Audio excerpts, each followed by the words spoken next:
በሀገር ጉዳይ ሁላችንም ይመለከተናል።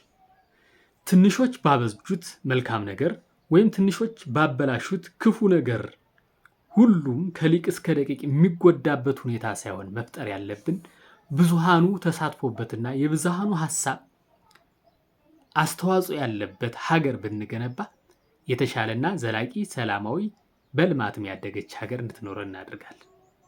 ቃለ ጉባኤዎችም ሆነ ሌሎች እንዲያድርጉ ተብለን ነው ወይም ይሄን የሰራ ነው የሚሉ ከሆነ እጅግ በጣም ልክ አይደለም።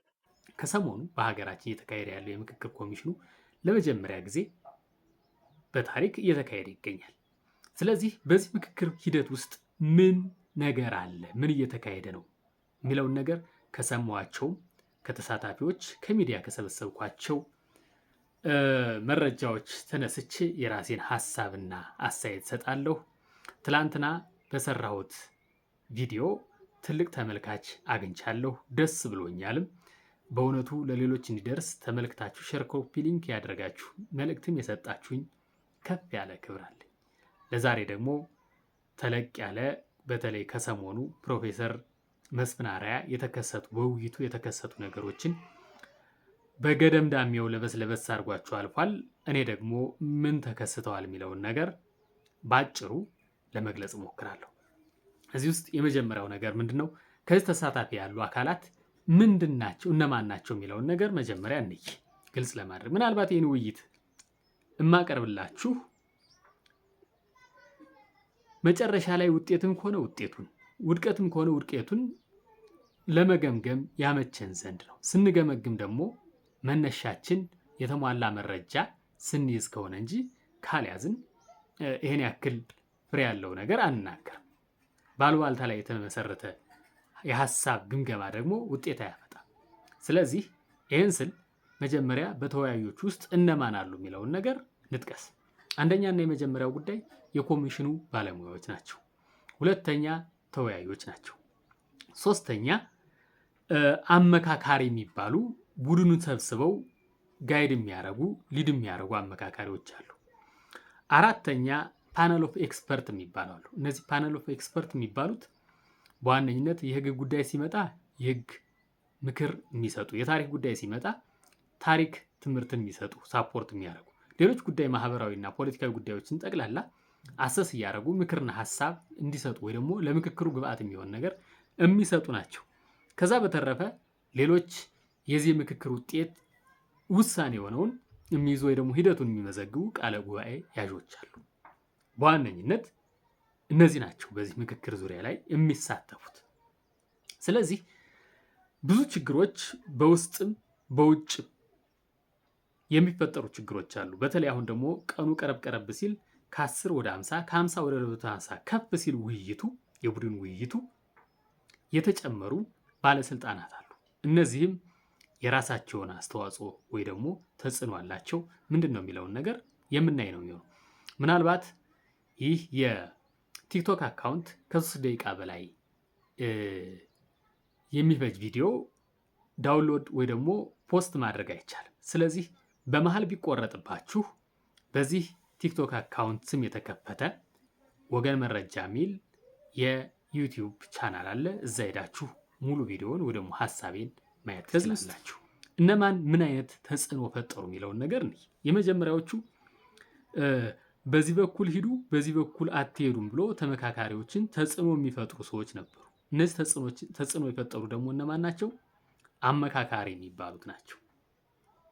ምን አሉ የሚለውን ነገር እንዲሁ አልፎ አልፎ በባለሙያዎችም በእኛም ጭምር በዚህ በኩል ሂዱ የሚባል ነገር ተነስቶ ከሆነ ልክ አይደለም። እሱም በትክክል እያጠራን ያለ ነው። ከአመካካሪዎች ጋር ጥሩ በየጊዜው ግምገማ እናካሂዳለን።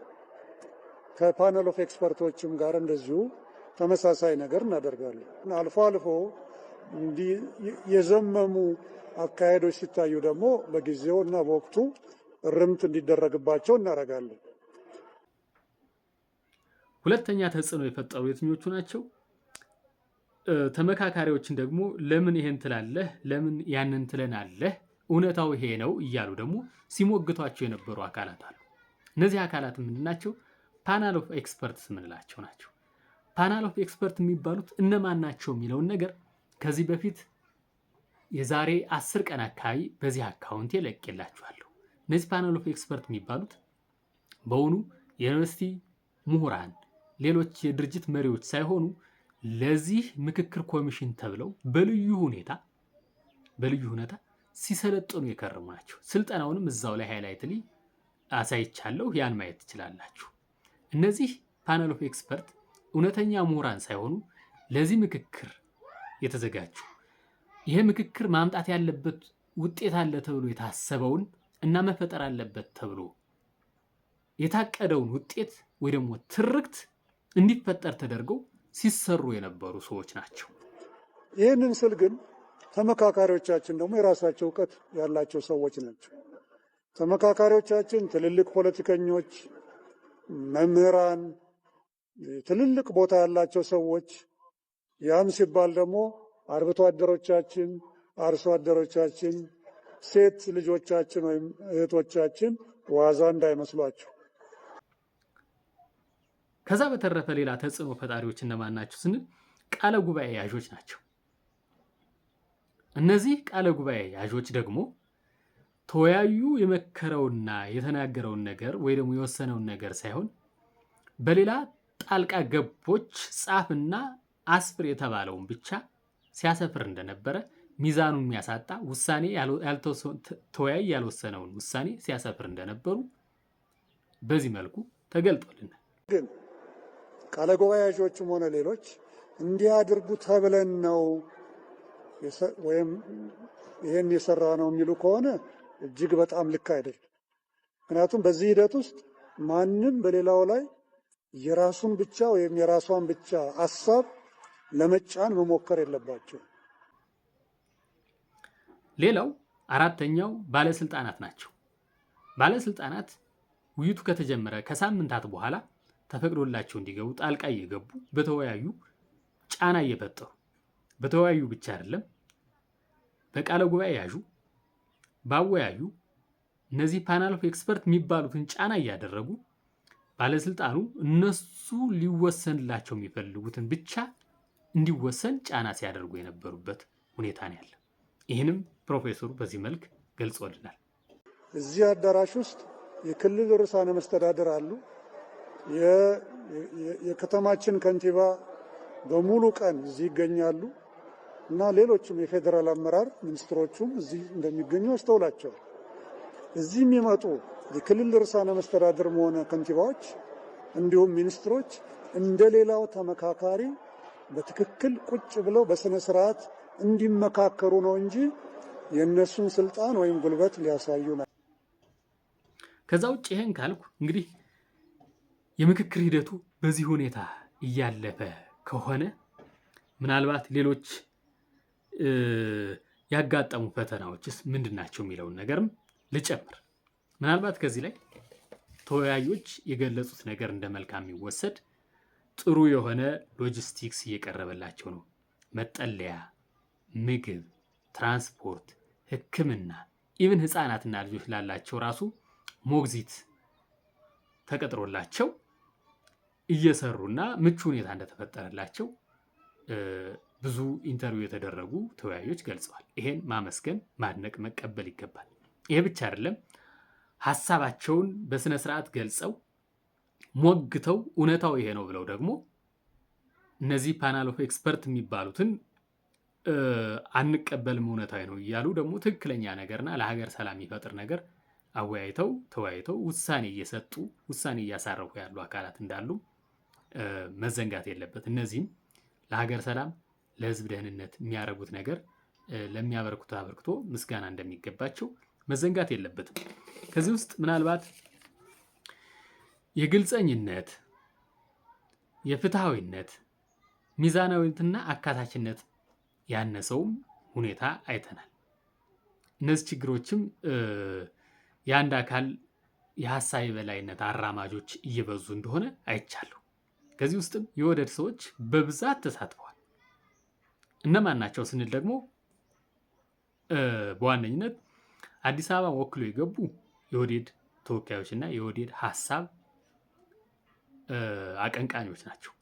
ብልጽግና ፓርቲን ወክለው የገቡ አካላት፣ መንግስትን ወክለው የገቡ አካላት፣ ከሐረርና ከድሬዳዋ ተወክለው የመጡ አካላት ወይ ደግሞ ተወያዮች፣ ከአማራ ክልል ከኦሮሞ ብሔረሰብ ወኪል ሆነው የሄዱ አካላት፣ ከመከላከያ ሰራዊት ተቋሙን ወክለው የሄዱ አካላት፣ በራሱ በኦሮሚያ ክልል ተወክለው የሄዱ ተወያዮች፣ እነዚህ በሙሉ ሌሎችም ልዩ ልዩ የኦሮሞ ብሔር አቀንቃኝ ፓርቲዎች ወክለው የገቡ አካላት፣ እነዚህ በሙሉ በብዛት የሰው ኃይሉን የሀሳብ የበላይነቱን የወሰዱ አካላት ናቸው። በዚህ ሁኔታ ሆኖ ዞሮ ዞሮ ምክክሩ እስካሁን እየቀጠለ ነው ያለው። ምን ውጤት ያመጣል አያመጣም የሚለውን ነገር ከምክክር ሂደቱ ካለቀ በኋላ ምንታዘብ ይሆናል። ለእናንተ ግን እነዚህ መረጃዎችን ካሁኑ ከሰጠኋችሁ በኋላ ላይ ቅድም መግቢያ ላይ እንዳልኩት ውጤት ከሆነ ውጤቱን፣ ውድቀትም ከሆነ ውድቀቱን ለመገምገም ያመቸናል ማለት ነው። ሌላው እኔ በዚህ ምክክር መሰረታዊ የሆኑ የሀገርን ችግር ሊቀርፉ የሚችሉና አሁን ሀገሪቱ ያለችበት ወቅታዊ ሁኔታ የተመለከተ ነው ወይ፣ የአጀንዳው ጭብጥስ ይሄን የያዘ ነው ወይ የሚለውን ነገር በደንብ አድርጎ ማየት ያስፈልጋል። አሁን ከአጀንዳዎች ውስጥ ምናልባት አገርን አሁን ወደዚህ ፈተና የዳረጋት ብዙ ነገሮች አሉ። ከዚህ ውስጥም የፖለቲካ ምህዳሩ እንዲሰፋ የሚያደርግ ውይይት እየተካሄደ ነው ወይ፣ በአጀንዳ አስተይዟል ወይ? ከዚህ አጀንዳ ውስጥ የብሔር ፖለቲካ ሀገርን አሁን ላይ ላለንበት ችግር የዳረገን የብሔር ፖለቲካ እንዲቀር ከማድረግ አንጻር ምን እየተሰራ ነው የሚለው ነገር ማየት አለብን። የህዝብ ለህዝብ ግጭቶች መነሻ ምክንያት የሆኑ የወሰንና የማንነት ጉዳዮች በምን ሊቀረፉ አጀንዳ ተይዟል? አጀንዳ ውስጥ ቀርቦ ተነጋግሮበታል ወይ ተመካካሪው የሚለው ነገር መያዝ አለበት። የሐሰት ትርክትና የሀገር ታሪክ ላይ ተግባቦት እንዲፈጥሩ ከሚያደርጉ ጉዳዮች ላይ አጀንዳ ሆነው ቀርበዋል ወይስ ውይይት ተደርጓል ወይ? ከዛ ውጭ የኑሮ ውድነቱን ሊያረግብ የሚችል በተለይ የሀገር ኢኮኖሚ ፖሊሲ እንከተልበት የምንችል ፖሊሲ፣ እነዚህ ነገሮች ውሳኔ ተሰጥቶባቸው ወይ ደግሞ ሀሳብ ተሰጥቶባቸዋል ወይ የሚሉ ነገሮች በዋነኝነት እነዚህ እኔ የምክክር ኮሚሽኑ በአጀንዳ ቀርጾ ይዞ ቀርቦ የሀገርን አሁናዊ ሁኔታ ወይ ደግሞ ቀጣይ ዕጣ ፈንታ የሚወስኑ አጀንዳዎች ተቀርጸው ወይ ደግሞ ማዕቀፍ ላይ ንግግር እየተደረገ ነው አይደለም የሚለው ነገር እኔ በጽኑ መታየት ያለበት ነው። እኛ ውጭ ላይ ያለን ሰዎችም ቢሆን የትላንትናው ቪዲዮ አብዛኛው ተመካካሪዎች ተመልክቶታል። ከዛም ግብአት እንዳገኙ ተስፋ አድርጋለሁ።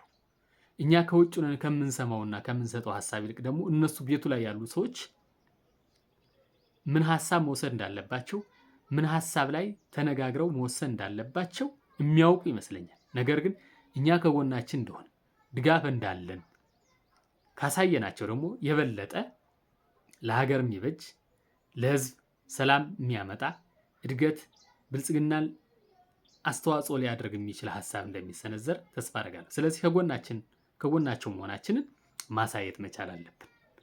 ከዛ በተረፈ ዋናና አንኳር ጉዳይ ነው የምለው እርቅ ሊኖር ይገባል። እርቅ አንድ አጀንዳ ነው። እርቅ ግን ሊጸና የሚችለው ፍትህ ከተሰጠው ነው። ያለ ፍትህ የሚጸና እርቅ የለም። ስለዚህ የፍትህና የተጠያቂነት ጉዳይ ትልቅ ጉዳይ ነው። ይህን ስንል ደግሞ ሀገርን ቆርጠው የሸጡ ድርጅቶችም ይሁን ግለሰቦች እንዲጠየቁ ከማድረግ አንጻር፣ በህዝብ ላይ የዘር ፍጅት ያወጁ ድርጅቶችና ግለሰቦች እንዲጠየቁ ከማድረግ አንጻር፣ ህዝብን እንደ ጠላት ፈርጆ ማንፌስቶ ቀርጾ ሌላን ህዝብ በሌላው ህዝብ ላይ እንዲነሳ አድርጎ ያታገለ ድርጅትና ግለሰቦች፣ ቡድኖች እንዲጠየቁ ከማድረግ አንጻር፣ ሀገርን ያለ ባህር በር እንድትቀር ያደረገ ድርጅትና ግለሰብ ቡድኖች እንዲጠየቁ ከማድረግ አንጻር፣ እችን ሀገር በሰላም በፍቅር ትኖር የነበረችው የዘር ፖለቲካ እንዲተከል ያደረጉ ድርጅቶች፣ ቡድኖችና ግለሰቦች እንዲጠየቁ ከማድረግ አንጻር፣ ሌላም ወዘተረፈ እዚህ አንጻር ተነስቶ ሀሳብ ዳብሮ ሁሉም ተስማምቶበት ካልወጣ አሁንም ቢሆን ፍትህ ያልተሰጠበት እርቅና የሚፈጠር ሰላም ጊዜያዊ እንጂ ዘላቂ የሀገር መረጋጋትን አያመጣም። ስለዚህ እነዚህ ጉዳዮች ሊያዙ ይገባል። ብዙ ቻሌንጅ ነገሮችን አንስቻለሁ። ከዚህ በፊት በተደጋጋሚ ቪዲዮዎችን ሰርቻለሁ። እነሱን ወደኋላ እያላችሁ ተመልከቷቸው። ከዛ በተረፈ ሚዲያችን ለሁሉ ተደራሽ እንዲሆን ወይ ደግሞ መረጃችን ለሁሉ ተደራሽ እንዲሆን ሼር፣ ኮፒ ሊንክ እያደረጋችሁ ላልደረሱት አድርሱ። ትላንትና የተወጣችሁትን አስተዋጽኦ ተወጡ።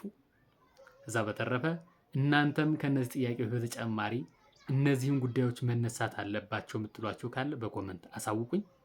ነገ በምንገናኝበት ቪዲዮ ደግሞ የእናንተን ኮመንትና የሚፈጠሩ አዳዲስ ኩነቶችን ጨምሬ ይዤላችሁ የሚቀርብ ነው የሚሆን። እስከዛው ድረስ ሰላም ለሀገር፣ ሰላም ለሕዝብ።